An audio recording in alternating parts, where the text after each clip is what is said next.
اللہ سبحانہ و تعالی نے واضح فرما دیا کہ اللہ نے آدم کو پیدا فرمایا، فرشتوں کو حکم دیا، سب نے سجدہ کیا، ابلیس نے انکار کر دیا اور وہ نافرمانوں میں سے ہو گیا۔ پھر اللہ کے احسانات کا تذکرہ ہے اور انسانوں کی ناشکری کا معاملہ ہے کہ جو اللہ نے بیان فرمایا ہے۔ پھر آیت نمبر 70 میں اللہ نے واضح فرما دیا وَلَقَدْ كَرَّمْنَا بَنِي آدم، اور یقیناً ہم نے عزت دی بنی آدم کو، آدم کی اولاد کو اللہ نے عزت عطا فرمائی۔ گویا آدم کو فضیلت ہے کہ جو اللہ سبحانہ و تعالیٰ نے عطا فرمائی ہے، تمام مخلوقات پر اشرف المخلوقات بنایا اللہ نے انسانوں کو۔ کن بنیادوں پر؟ یہاں پر اللہ سبحانہ و تعالیٰ نے واضح فرما دیا کہ دیکھو اللہ سبحانہ و تعالیٰ نے آدم کو فضیلت عطا فرمائی اور ہم نے انہیں سوار کیا خشکی میں اور تری میں، ہم نے ان کو پاکیزہ رزق عطا فرمایا، ہم نے ان کو فضیلت دی تمام مخلوقات پر، اور وہ بڑی فضیلت والا ہے۔ پھر حدیث میں اس کی وضاحت آتی ہے کہ آدم علیہ السلام کو فضیلت، آدمیت کی فضیلت اللہ سبحانہ و تعالیٰ نے علم کی بنیاد پر عطا فرمائی، اللہ نے اپنی روح پھونکی اس کی بنیاد پر عطا فرمائی، نفس انسانی میں اللہ نے تقوی اور فسق و فجور کی پہچان رکھ دی، اس لیے اللہ نے فضیلت عطا فرمائی۔ اللہ نے انسان کو سوچنے سمجھنے کی صلاحیت عطا فرمائی، جس کو ہم انگریزی میں سینسس کہتے ہیں، تو اللہ نے فضیلت عطا فرمائی۔ قرآن جیسی عظیم نعمت اللہ نے عطا فرمائی انسانوں کو، تو اللہ نے فضیلت عطا فرمائی۔ اور اللہ نے انسانوں کے لیے انبیاء اور رسل بھیجے، تو اللہ نے فضیلت عطا فرمائی۔ اس بنیاد پر یہ آدم ہے یا بنی آدم ہے کہ جس کو اللہ نے تمام مخلوقات پر فضیلت عطا فرمائی ہے۔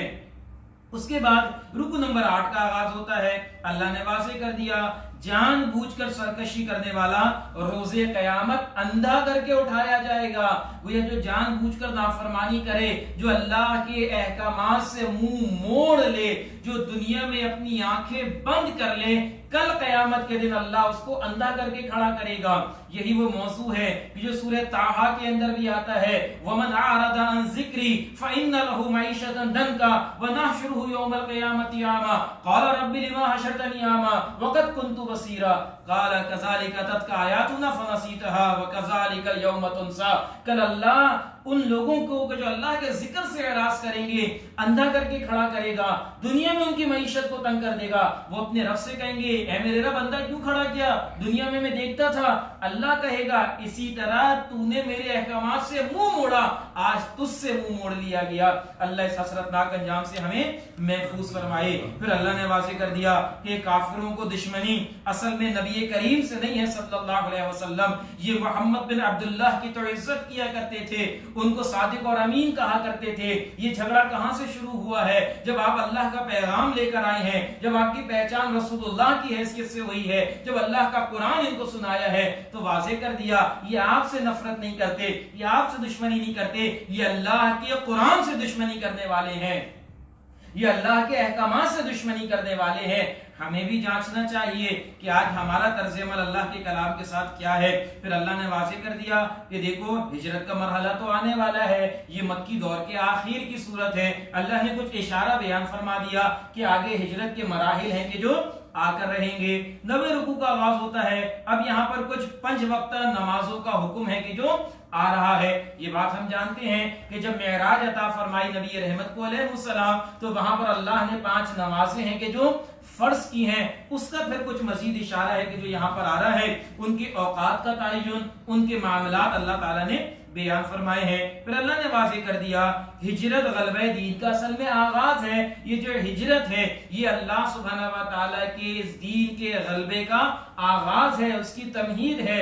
گویا ابتداءً قربانی دینی پڑے گی، اپنا مال اور جان چھوڑنا پڑے گا، اپنا گھر بار چھوڑنا پڑے گا، تب اللہ سبحانہ و تعالیٰ یہ عظیم کامیابی ہے کہ جو تمہیں عطا فرمائے گا۔ 10ویں رکوع کا آغاز ہوتا ہے۔ اب وہ جو سوال پوچھا گیا تھا وَيَسْأَلُونَكَ عَنِ الرُّوحِ، اے نبی صلی اللہ علیہ وسلم یہ آپ سے پوچھتے ہیں، کون؟ یہود پوچھتے ہیں روح کے بارے میں، تو کہلوایا گیا قُلِ الرُّوحُ مِنْ أَمْرِ رَبِّي، آپ کہہ دیجئے یہ روح امر ہے میرے رب کا، وَمَا أُوتِيتُم وما اوتیتم من العلم الا قلیلا، اور نہیں تم دیے گئے علم مگر بہت ہی تھوڑا۔ گویا اس روح کی حقیقت اللہ بہتر جانتا ہے، جتنا بتا دیا گیا اتنے پر اکتفا کرو، زیادہ اس کے اندر جانے کی کوشش نہ کرو ورنہ گمراہ ہو جاؤ گے۔ یہ اصول ہے کہ جو اللہ نے بیان فرما دیا، کچھ محکم ہے کچھ متشابہات ہیں، محکم واضح ہیں، جو متشابہات میں پڑ گیا وہ گمراہی میں چلا جائے گا۔ جتنا اللہ نے بتا دیا اس پر ایمان لے آؤ۔ مزید اللہ سبحانہ و تعالی نے بیان فرمایا کہ نبی کریم صلی اللہ علیہ وسلم ان پر اللہ کا جو سب سے بڑا فضل ہے وہ کیا ہے؟ وہ ہے نزول قرآن۔ اللہ نے آپ پر قرآن نازل فرمایا، یہ اللہ کا سب سے بڑا فضل ہے محمد رسول اللہ صلی اللہ علیہ وسلم پر۔ اور اسی نزول قرآن کی فضیلت کے نتیجے میں آپ امام الانبیاء قرار پائے، تمام انبیاء کے امام ہیں کہ جو قرار پائے ہیں۔ مزید بیان فرمایا قرآن جیسا کلام کوئی نہیں پیش کر سکتا۔ یہ چیلنج دیا اللہ سبحانہ و تعالیٰ نے بار بار مشرکین کو، اور نہ صرف کل کے مشرکین کو بلکہ کل آنے والی قیامت تک تمام انسانوں کو اللہ کا یہ چیلنج ہے کہ اگر تم کہتے ہو یہ اللہ کا کلام نہیں ہے تو ذرا اس سے ملتی جلتی جیسی کوئی شے تو لا کر دکھا دو۔ مزید اللہ نے بیان فرمایا کہ یہ کچھ معجزات تھے کہ جو طلب کیے کرتے تھے، اللہ سبحانہ و تعالیٰ نے اس کا اشارہ ہے کہ جو فرمایا ہے۔ 11ویں رکوع کا آغاز ہوتا ہے، تمام رسول انسان ہی تھے، وہ اللہ نے انسانوں کو رسول بنا کر بھیجا۔ اور یہ بھی بڑی حکمت کی بات ہے، زمین پر انسان بستے ہیں تو انسان کے لیے نمونہ انسان ہی ہو سکتا ہے۔ اگر کسی فرشتے کو رسول بنا کر بھیجتے تو میں اور آپ بھی معذرت کر سکتے تھے، نہ عذر پیش کر سکتے تھے۔ یہ تو فرشتہ ہے، نہ بھوک لگتی ہے، نہ پیاس لگتی ہے، نہ جذبات ہیں، نہ دیگر معاملات ہیں، تو کیسے اس کی پیروی کی جا سکتی ہے؟ اللہ سبحانہ و تعالیٰ نے نبی رحمت کو نمونہ بنایا، وما ارسلناک الا رحمۃ للعالمین، تمام انسانوں کے لیے رحمت بنا کر بھیجا۔ وہ رحمت کیسے ہو سکتے ہیں، وہ نمونہ کیسے ہو سکتے ہیں کہ جب وہ انسانوں میں سے نہ ہو تو اس کی طرف اللہ نے اشارہ فرمایا ہے۔ مزید اللہ نے واضح کر دیا گمراہیوں کا المناک انجام ہے کہ جو ہو کر رہے گا۔ کچھ اعتراضات کے جواب دیے گئے، جو اللہ اتنی بڑی کائنات بنا سکتا ہے کیا وہ انسانوں کو دوبارہ پیدا نہیں کر سکتا؟ ذرا سوچے تو صحیح کیسی باتیں کرتے ہو، جو اتنی بڑی کائنات بناتا ہے، جو اتنے انسانوں کو پیدا کر رہا ہے، کیا وہ دوبارہ پیدا نہیں کر سکتا؟ یہ کیسی اعتراضات ہیں کہ جو یہ لوگ کیے کرتے ہیں۔ پھر فرعون کی کچھ ہٹ دھرمی کا تذکرہ اور اس کی بربادی کا انجام ہے کہ جو اللہ نے بیان فرمایا۔ پھر اللہ نے واضح کر دیا قرب قیامت یہود ایک مقام پر جمع کر دیے جائیں گے، پھر ہلاک کر دیے جائیں گے اور ان کو برباد کر دیا جائے گا۔ اس کا کچھ اشارہ ہے کہ جو اللہ کی طرف سے آ رہا ہے۔ اور آج عالمی حالات ہم دیکھتے ہیں تو سارے یہود ہیں کہ جن کو اسرائیل میں جمع کیا جا رہا ہے، جگہ جگہ سے وہ وہاں جمع ہو کے چلے جا رہے ہیں۔ بالآخر پھر اللہ کا عذاب آئے گا اور ان سب کو برباد کر دیا جائے گا۔ اس کے بعد اللہ سبحانہ و تعالیٰ نے مزید کچھ احوال بیان فرمائے، پھر واضح کر دیا کہ دیکھو یہ جو سارے اچھے نام ہیں یہ سب اللہ سبحانہ و تعالیٰ کے ہیں۔